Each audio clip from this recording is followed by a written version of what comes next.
आज आपका फिर से स्वागत है मेरे यूट्यूब चैनल में। आज हम फिर से कक्षा 6 का पाठ 14 पढ़ेंगे। उसमें हम 14.6 पढ़ेंगे, यदि काफी समय तक वर्षा न हो तो क्या होगा, जो कि पेज नंबर 143 पर है। इससे पहले हम सारे टॉपिक्स पहले वाली वीडियोज में कवर कर चुके हैं, इसके लिए आप पहले वाले वीडियोज मेरे देख सकते हैं। तो वीडियो देखने से पहले आप सब्सक्राइब जरूर करें। चलिए शुरू करते हैं। यदि काफी समय तक वर्षा न हो तो क्या होगा। देखिए, इससे पहले हमने पढ़ा था यदि भारी वर्षा हो तो क्या होगा। जल चक्र पढ़ चुके हैं, पुनः महासागरों की ओर ये सब पढ़ चुके हैं। अब भारी वर्षा होती तो बाढ़ आ जाती है। इससे अब हम पढ़ेंगे अगर वर्षा न हो तो क्या होगा। डेफिनेटली हमें पता है वर्षा नहीं हो तो सूखा पड़ जाता है। यदि किसी क्षेत्र में एक वर्ष या उससे भी अधिक समय तक वर्षा न हो तो क्या होगा, सूखा पड़ जाता है। वाष्पन एवं वाष्पोत्सर्जन द्वारा मृदा से लगातार जल की क्षति होती रहती है। देखिए, वाष्पन क्या होता है, जैसे पहले बताया था मैंने, सूर्य के प्रकाश से जल वो वाष्प में बदलता रहता है, वाष्पन हो गया। और जो पौधों की पत्तियां होती हैं उनसे पानी उड़ता रहता है, वाष्प बनकर, वो वाष्पोत्सर्जन हो गया। उसके द्वारा क्या होता है, मृदा से लगातार जल की क्षति होती रहती है। जो ये पौधे हैं ये मृदा से जल लेते हैं और पत्तियों से इनका जल उड़ जाता है, तो ये मिट्टी में जो पानी है उसकी भी लगातार क्षति होती रहती है। क्योंकि ये वर्षा द्वारा वापस नहीं लाया जा रहा है, इसलिए मृदा सूख जाती है। अब बारिश नहीं होगी तो जमीन में पानी कहाँ से आएगा, इसलिए मिट्टी सूख जाती है। उस क्षेत्र के तालाब और कुओं का जो जल है वो भी सूख जाता है और जल स्तर गिर जाता है। भूमि जल जो होता है, भूमि में जो जल होता है उसमें भी कमी आ जाती है, क्योंकि बारिश नहीं होगी तो भूमि में जो जल है वो कहाँ से आएगा।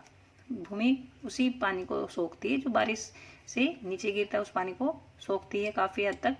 तो इससे अगर बारिश नहीं होगी तो भूमि जल में भी कमी आ जाएगी, इससे सूखा पड़ सकता है। सूखे की स्थिति में क्या होगा, जो अनाज है वो नहीं मिल पाएंगे और जो चारा है वो भी नहीं मिल पाएगा। इससे क्या होगा, जो पशु हैं उनको चारा नहीं मिल पाएगा और हमें खाद्यान्न नहीं मिल पाएगा। कदाचित आपने हमारे देश या संसार के कुछ भागों में पड़े सूखे के बारे में सुना होगा। आपने जरूर सुना होगा कि सूखा जब पड़ता है तो क्या होता है। क्या आपको जानकारी कि इन क्षेत्रों में रहने वाले लोगों को किन किन कठिनाइयों का सामना करना पड़ता है। इन परिस्थितियों में पशुओं और वनस्पति का क्या होता है, ये सब आंसर हम पढ़ेंगे अभी। अपने माता पिता तथा पड़ोसियों से चर्चा करके या समाचार पत्रों, मैगजीन में पढ़कर इनके बारे में पता लगाने का प्रयास करें। देखिए, अगर सूखा पड़ता है तो इन क्षेत्रों में जो रहने वाले लोग हैं उनको पानी नहीं मिलता और दूर दूर तक पानी लेने के लिए जाना पड़ता है, बहुत दूर तक। और जो जानवर हैं उनको भी पानी नहीं मिलता है, या जो पशु हैं उनको भी पानी नहीं मिलता है। तो वो सूखा पड़ने से बहुत से पशु भी मर जाते हैं और वनस्पति जो होती है वो बिल्कुल सूख जाती है, पेड़ पौधे बिल्कुल सूख जाते हैं। अब आते हम 14.7 पर। अगर ज्यादा सूखा पड़ जाता है या बारिश बिल्कुल नहीं होती है तो फिर हमें क्या करना चाहिए। हमें उसका एक सोल्यूशन है, हमें जल को संरक्षित करना चाहिए, मतलब जल को बचाना चाहिए। अब वो कैसे संरक्षित कर सकते हैं ये हम पढ़ेंगे 14.7 में। पृथ्वी पर उपलब्ध जल का केवल एक छोटा सा भाग ही पौधों और जंतुओं तथा मनुष्य के प्रयोग के लिए उपयुक्त होता है। हमने ये पढ़ा था पहले भी कि पृथ्वी पर जल तो बहुत है, बहुत ज्यादा जल है, समुद्र महासागर भरे पड़े हैं, लेकिन उसमें से पीने योग्य पानी थोड़ा ही होता है, क्योंकि समुद्र का जल खारा होता है और उसको हम नहीं पी पाते हैं। उसमें बहुत सारे खनिज लवण, बहुत सारे लवण होते हैं, नमक होता है तथा अन्य खनिज लवण भी होते हैं, तो उसको हम नहीं पी सकते। अधिकांश जल महासागरों में है, जिसे सीधे ही उपयोग में नहीं लाया जा सकता। जब भूमि जल का स्तर अत्यधिक गिर जाता है, जब भूमि में पानी कम हो जाता है, क्योंकि सूखा पड़ जाता है, बारिश नहीं होती तो भूमि में जल कम हो जाता है, तो तब भूमि जल का और अधिक उपयोग नहीं कर सकते। तो जब बिल्कुल स्तर गिर जाता है भूमि में जो पानी का, तो हैंडपंप वगैरह में भी पानी नहीं आ पाता है। पृथ्वी पर जल की कुल मात्रा समान रहती है, परंतु उपयोग के लिए उपलब्ध जल की मात्रा अत्यंत सीमित है। पृथ्वी पर जो जल है वो तो रहता है हमेशा, लेकिन उपयोग करने लायक जो जल होता है वो बहुत ही कम है, और ज्यादा उपयोग करने के कारण उसकी जो मात्रा है वो कम होती जा रही है। जमीन में जो पानी है कम होता जा रहा है। जल की मांग प्रतिदिन बढ़ रही है, क्योंकि जनसंख्या बढ़ रही है, उसी जल की मांग बढ़ती जा रही है प्रतिदिन।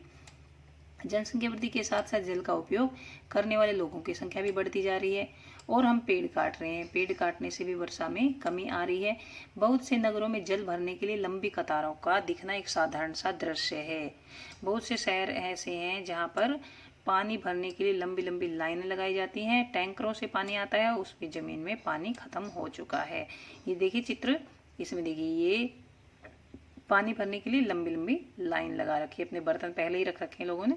खाने की वस्तुओं के उत्पादन और उद्योगों में भी जल की अत्यधिक मात्रा का उपयोग हो रहा है। खाने की जो वस्तुएं उनमें भी बहुत से जल का उपयोग होता है, जैसे खाना बनाने के लिए जल का उपयोग होता है। इसी तरह से फैक्ट्रीज में भी जल का बहुत उपयोग होता है। इन्हीं कारणों से संसार के बहुत से भागों में जल की कमी हो गई है।